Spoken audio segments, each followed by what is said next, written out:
Pandian store சீரியல்ல அடுத்த வர எபிசோட்ல இந்த பக்கம் நம்ம பாண்டியன் இருந்துட்டு அன்னதானத்துக்கு எல்லா ஏற்பாடும் பண்ணியிருக்காங்க. ஆனால் அங்கே யாருமே போகாமல் எல்லாருமே கருவிருந்துக்கு தான் போயிட்டுருக்காங்க.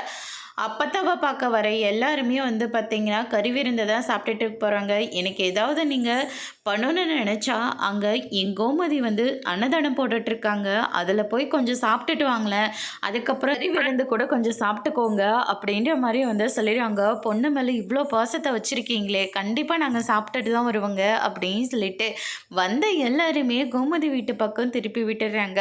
அதுக்கு அடுத்து தான் வந்து பார்த்திங்கன்னா இத்தனை பேருக்கு நம்ம அன்னதானம் போட்டுட்ருக்கோமே, ஆனால் அம்மா ஒரு வாய் சாப்பிட்டா எவ்வளோ சந்தோஷமாக இருக்கும்ல அப்படின்னு சொல்லிட்டு கோமதி வந்து நினைக்கவும், அவங்க ஒன்று நாங்கள் ஃபஸ்ட்டு வரவிடுவாங்க, நம்மளுக்கு இந்த அளவுக்கு இடம் கொடுத்ததே பெரிய விஷயமா இருக்குது, இதில் அத்தை வந்து இங்கே சாப்பிட்டா அவங்க அவ்வளோதான் அப்படின்ற மாதிரி வந்து சொல்லிடுறாங்க பாண்டியன்.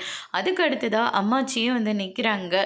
கோமதி, எனக்கு ரொம்ப பசிக்குது, சாப்பாடு போடுறியா அப்படின்னு சொல்லிட்டு கேட்கவும், இந்த பக்கம் இருக்கிற சக்திவேல் இருந்துட்டு, அத்தா உனக்காக நாங்கள் அங்கே கறி விருந்து ஏற்பாடு பண்ணிகிட்ருக்கோம், ஆனால் நீ இங்கே வந்து சாம்பார் சாதத்தை சாப்பிட்டுட்டு உட்காந்துட்ருக்க, இதுவும் சாப்பாடு தானடா, என் பொண்ணு எனக்காக பண்ணிகிட்ருக்காடா, நான் எப்படி அதை சாப்பிடாம கறி விருந்தை சாப்பிட முடியும், இதுவும் ஒரு கொஞ்சம் சாப்பிட்டுக்கிறேன், அங்கேயும் வந்து கொஞ்சம் சாப்பிட்டுக்கிறேன் அப்படின்ற மாதிரி வந்து சொல்லிடுறாங்க.